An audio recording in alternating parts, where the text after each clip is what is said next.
and look at upon, and in most cases judge, the people who are in power and say, oh, well, they're just misguided idiots. You're not looking at the truth of what's going on in our world. And when you don't look at the truth, you're not going to solve the actual challenge.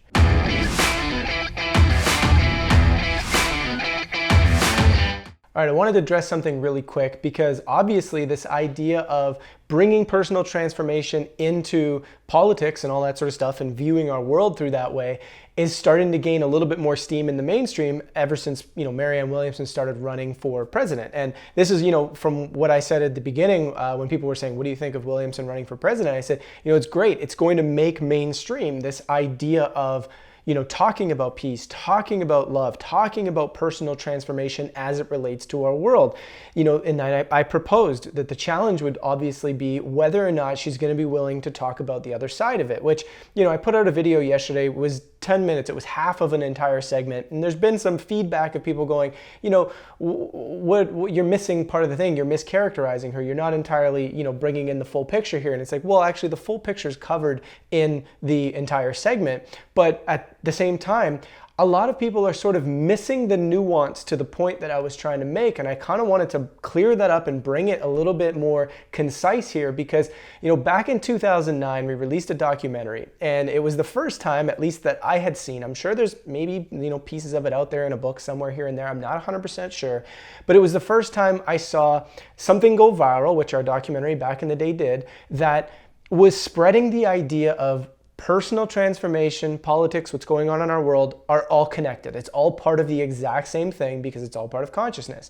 And those things need to be talked about and need to be considered. Here we are 9 years later, we have a candidacy that is starting to talk about this, right? And that's very interesting. That's a big thing to happen. And the role there is we're now making this a little bit more of a mainstream topic. Here's the challenge though.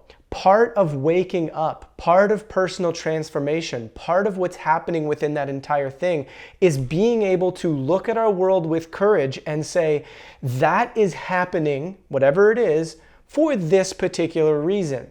And a lot of times, what's happening in our world is not because there's just a group of people who are misguided. It's not like some politicians got into place and they're just kind of making mistakes. There is a deep state that is guiding a lot of what happens in our world. If we do not come to terms with that, we cannot properly awaken. This is such a difficult thing to get across because, again, the point I was trying to make in the video is people want to keep those things separate. Because the moment you start talking about that, people go, well, that's conspiracy theory, that's crazy, that's all the dark negative stuff, that's the bad stuff, and that doesn't fit my sort of new age bubble, right? But that's not negative stuff, that's not bad stuff. That's having the ability to look at the truth of what's going on in the world, dropping the illusion and say, here's what's actually taking place. And this is part of our awakening, this is part of our personal transformation, right? To be able to see, hey, what's going on over here in the world with the economy, what's going on with some of the Epstein stuff, what's going on with how government actually functions, talking about the elephant in the room, which is that our economic system is set up for slavery. Well, how did that happen? Was it an accident? No, there's a group of people who've been running outside of government for a very, very long time, who designed an economic system because they knew what it was going to do. When you know that you create a debt-based financial system, you don't think that they know what that's going to create within society? So that every single time a piece of money comes into the system, there's debt attached to it that's owed to a private corporation that has nothing to do with government. And thus the people are enslaved through a financial system. You think that happened by accident? Absolutely not. It happened entirely due to a group of people that exist outside of government that make these decisions. And my whole point and what I'm trying to get across is you cannot accurately talk about how to solve the challenges in our world without talking about that elephant in the room. You have to discuss the deep state. You have to discuss personal transformation, the deep state, how it all intertwines, how it all comes together. To just talk about personal transformation and look at upon, and in most cases judge, the people who are in power and say, oh, well, they're just misguided idiots. you're not looking at the truth of what's going on in our world. And when you don't look at the truth, you're not going to solve the actual challenge. And so what I've been proposing and what we've been doing here at CE for the past 10 years is talking about this unpopular idea that we need to have the courage to look at the truth of our world.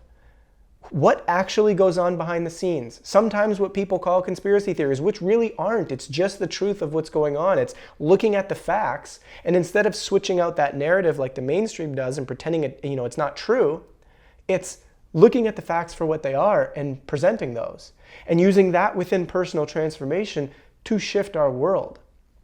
And so what my point was when discussing Marianne was ultimately to say, I think what she's doing is fantastic. I said that a whole bunch of times in that video. But I do believe that if we don't discuss that other factor, which someone like Tulsi Gabbard is discussing that other factor to some extent, and I know it's unpopular to do that, but if you want to get people to truly understand what's happening, we need to make that mainstream. It's not something we need to start doing 4 years from now or 5 years from now. We need to do it now. Every single time we sit thinking that we're not ready to have a conversation, we're not ready to start talking about something, we're just delaying the inevitable. This conversation needs to happen, and it needs to happen on a global scale. If we don't do that, we're just going to be delaying the proper personal transformation and growth that is going to come when that conversation finally happens.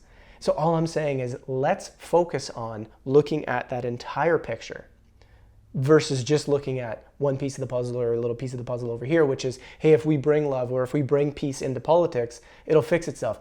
Love or peace into politics is not going to fix everything because it doesn't address who the actual rulers are of the world.